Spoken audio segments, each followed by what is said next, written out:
Welcome back to Switch Stars, my name's Luke and welcome back to another indie game review in which we're going to be checking out Omen of Sorrow, a competitive fighting game which brings together classic creatures of horror, literature and mythology for an all-out brawl fest. And this one takes inspiration from classic fighting games such as Street Fighter and Mortal Kombat, but also throws its own unique mechanics into the mix to keep things interesting. With that said though, drop a like and sub if you enjoy my content and want to see more, and let's check this one out. So amongst its other modes, which we'll get into shortly, Omen of Sorrow does in fact have a story mode, but unlike many other fighting games which has you playing through each character's individual story arcs which eventually conclude with their endings, Omen of Sorrow actually jumps between the different characters on both the good and the bad sides, with them all feeding into a central narrative.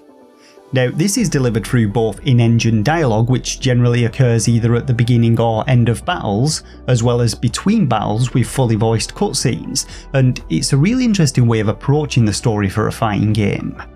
I do however have to say that I was completely lost with the storyline in this one, simply due to the cutscenes being very cryptic and almost poetic in nature, which doesn't really help to clearly define what's actually going on, and also because there are so many characters and so many different story arcs to follow all at once, so you'll often play through a battle with one character and then won't pick the story back up until 4 or 5 battles down the line, after which you've forgotten what they were actually up to.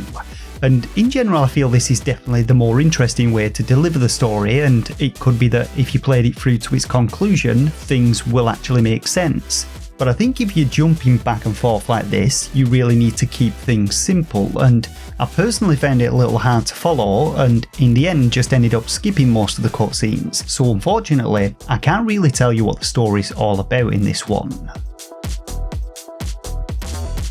Now, aside from the story mode, Omen of Sorrow has 3 other game modes for you to play, as well as an online mode, and I'll quickly cover off the online mode as we're not going to be featuring it in this review, but it allows for you to search for online lobbies, create your own, or jump into quick play matches. Unfortunately, despite the game having crossplay, I was unable to find any online matches whatsoever, so this definitely isn't going to be the next competitive Street Fighter beater, and if you are going to be playing it online, it's likely only going to be with friends if they decide to pick it up too.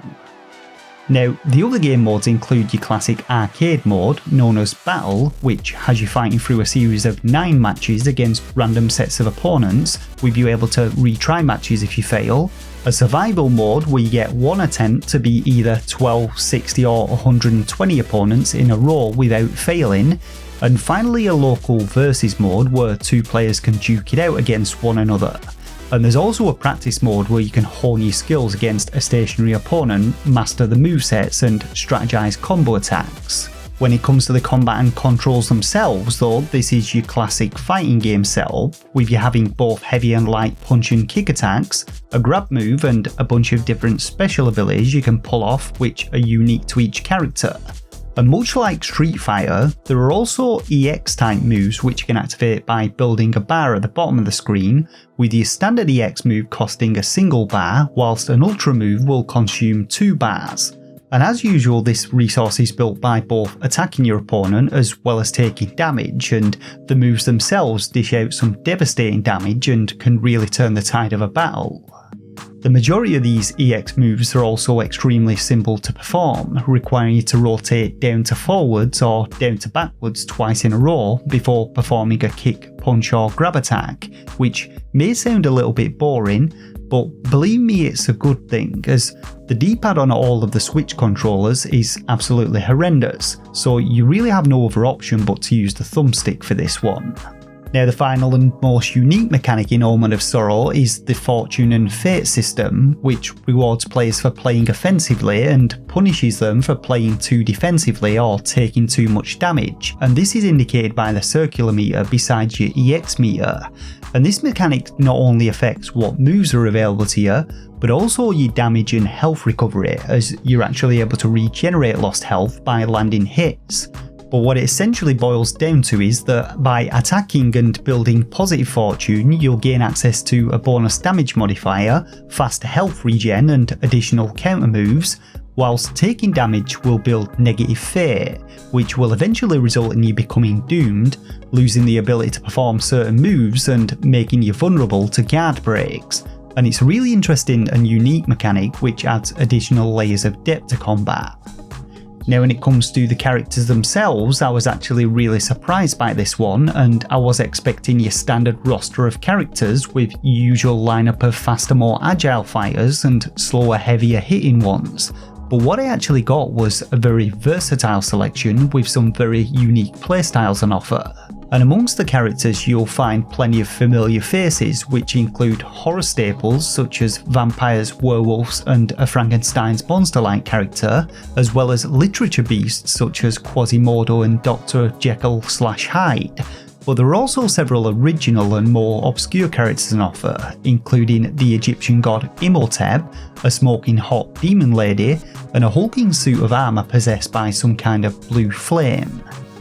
Like I said though, there's a lot of versatility both in terms of the visual designs as well as the different fighting styles. Quasimodo, for example, has the ability to fire out a scorpion-style rope dart to quickly close gaps and launch himself towards opponents. Imhotep has no jump ability, but instead is able to detach his upper body, giving him extremely long Dalsim-like range. Talessa fights entirely through the use of summoning dark spirits, and Urusabit has no EX moves, but instead is able to spend her meter to summon a dragon and have it fight for her. And for a little known indie game, the diversity here is impressive, and the developers have done a great job at offering up a wide range of playstyles. What I will say though is that there's definitely some balance issues here when it comes to their effectiveness against one another.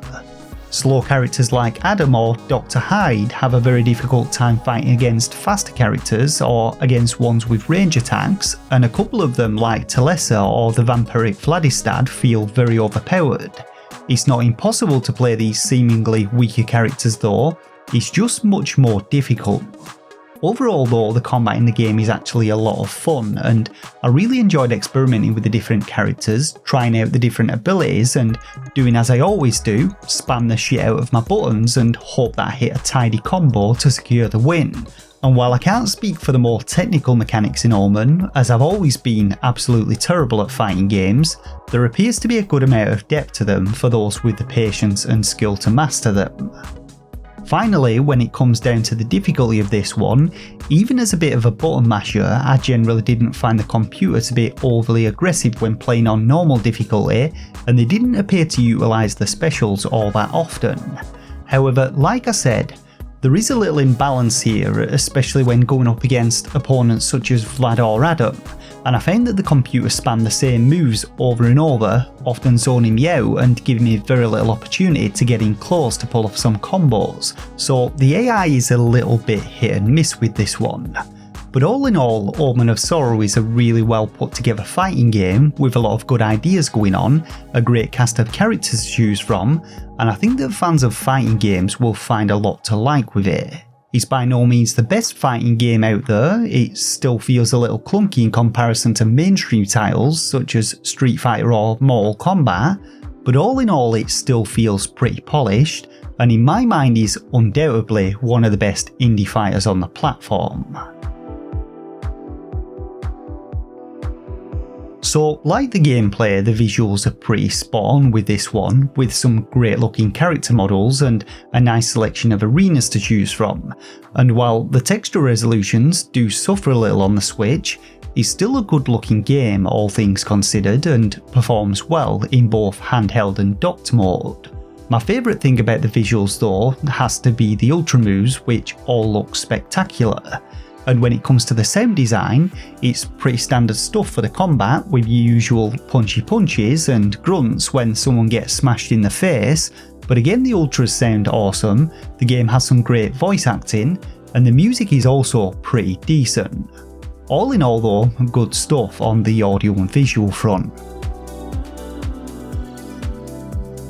In conclusion then, if you're looking for a decent alternative to the mainstream fighters, Omen of Sorrow is definitely a very viable option. The combat is solid, having some good amount of depth to its mechanics and feeling pretty fluid for the most part. There's a great cast of characters to select from, offering up a wide variety of playstyles, and the offline game modes provide decent single player and local multiplayer experiences. But as expected, the big disappointment here is with the online multiplayer, with there being absolutely no online community to engage with. And time again, this has been the case with 90% of the multiplayer games on the Switch, primarily down to Nintendo's poor online functionality. That aside though, if you're looking for a new single player or local multiplayer fighting game to dive into with a friend, Omen of Sorrow definitely has plenty to offer to fans of the genre. And so when it comes down to my own personal rating, I'm going to be giving Omen of Sorrow